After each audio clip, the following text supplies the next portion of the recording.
Hello दोस्तों, video में आपका स्वागत है। मैं हूं राकेश कुमार और आप देख रहे हैं GIS NCERT। तो आज हम हल करने वाले हैं कक्षा 10 के गणित विषय की प्रश्नावली 7.2 के क्वेश्चन नंबर 6 से लेकर क्वेश्चन नंबर 10 तक। और ये प्रश्नावली फिर हमारी पूरी हो जाएगी। ठीक है, तो चलिए फिलहाल आज की वीडियो को शुरू करते हैं।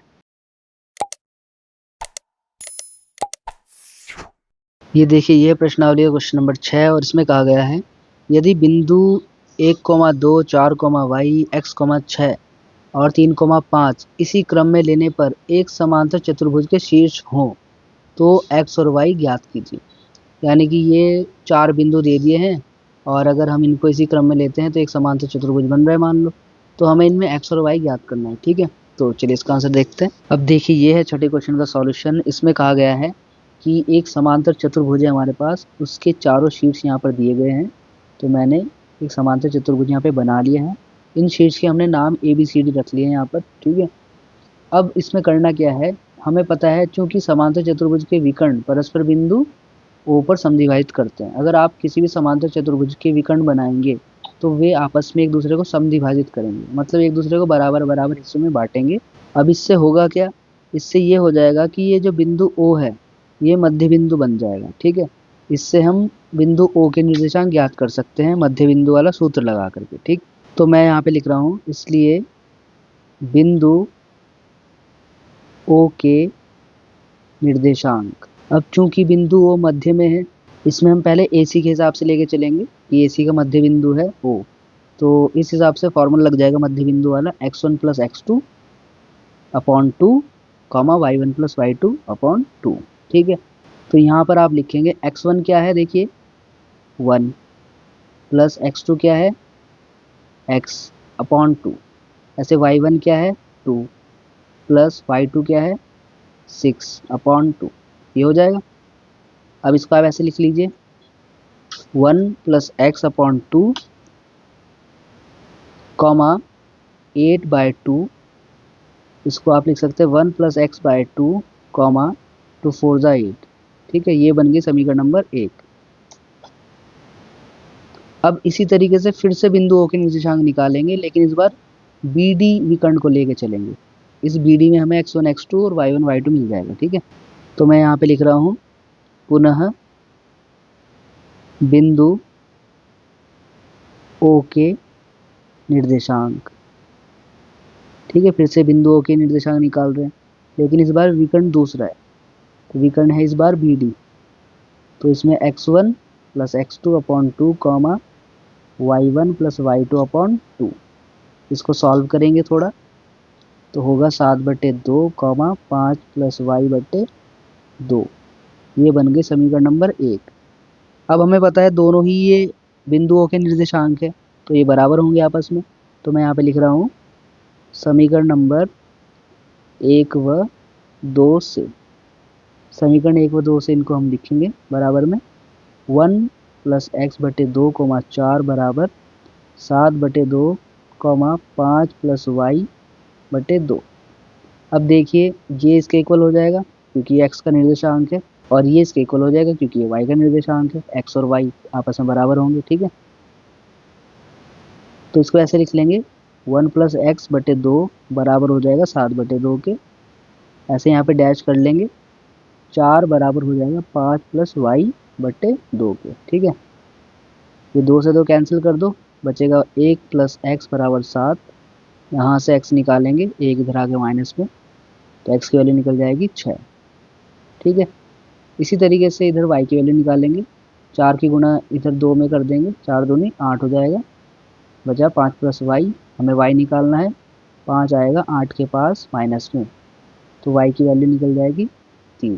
ठीक है, और ये इसका आंसर हो गया। ठीक, अब देखते हैं इसका अगला क्वेश्चन। अब देखिए, ये है प्रश्नावली का 7वां क्वेश्चन और इसमें कहा गया है बिंदु A के निर्देशांक ज्ञात कीजिए जहां AB एक वृत्त का व्यास है, इसका केंद्र 2, -3 है तथा B के निर्देशांक है 1, 4। ठीक है, तो चलिए इसका आंसर देखते हैं। अब देखिए, ये 7वें क्वेश्चन का सॉल्यूशन है। इसमें हमें दिया है एक वृत्त है, AB इसका व्यास है, बिंदु A के निर्देशांक हमें ज्ञात करने हैं, O केंद्र है उसका, B के निर्देशांक दिए हुए जैसे कि आप आकृति में देख सकते हैं। तो इसमें मैंने लिख लिया कि माना A के निर्देशांक है x, y तथा वृत्त का केंद्र O मान लिया हमने।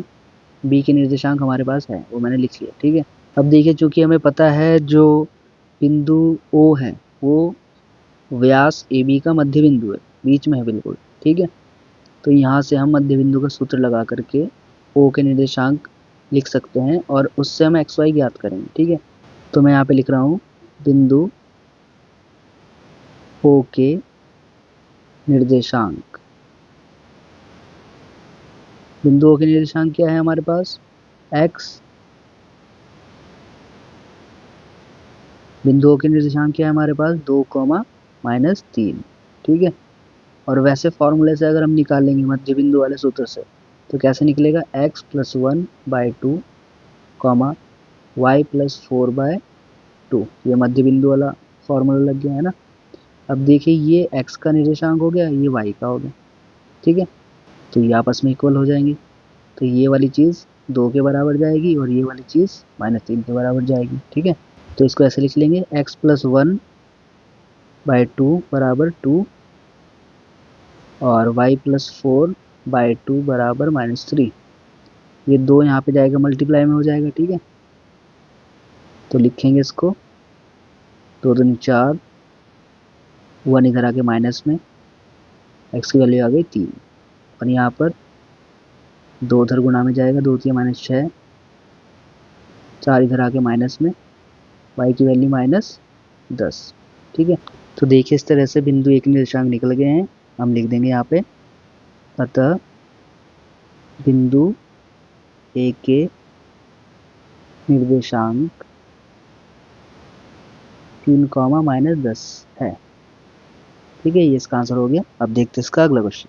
अब देखिए ये है प्रश्नावली का 8वां क्वेश्चन और इसमें कहा गया है यदि ए और बी क्रमशः -2, -2 और 2, -4 हो तो बिंदु P के निर्देशांक ज्ञात कीजिए ताकि AP बराबर हो 3/7 AB और P रेखाखंड AB पर स्थित हो। ठीक है, तो चलिए इसका आंसर देखते हैं। अब देखिए ये 8वें क्वेश्चन का सॉल्यूशन है और इसमें हमें बिंदु A और B दिए गए हैं और कहा है कि इस पर कोई बिंदु P है।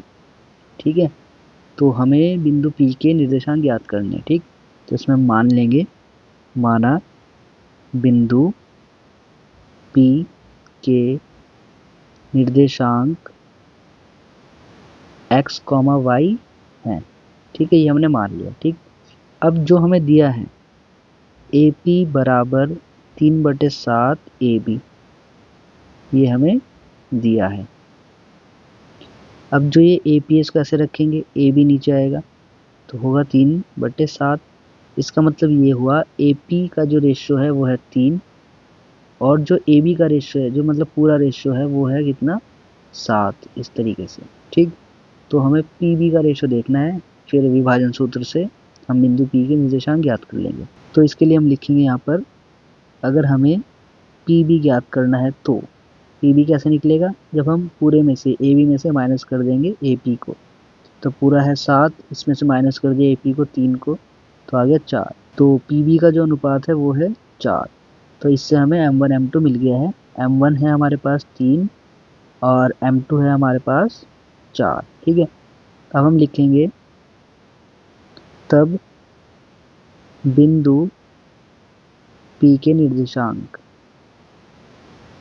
बिंदु P के निर्देशांक फॉर्मूला हमें पता ही है, बिंदु P लिख दिया, x, y इसके निर्देशांक हो गए। फॉर्मूला है हमारे पास m1 x2 plus m2 x1 upon m1 plus m2, फिर m1 y2 plus m2 y1 upon m1 plus m2। अब इसमें वैल्यू पुट कर देंगे।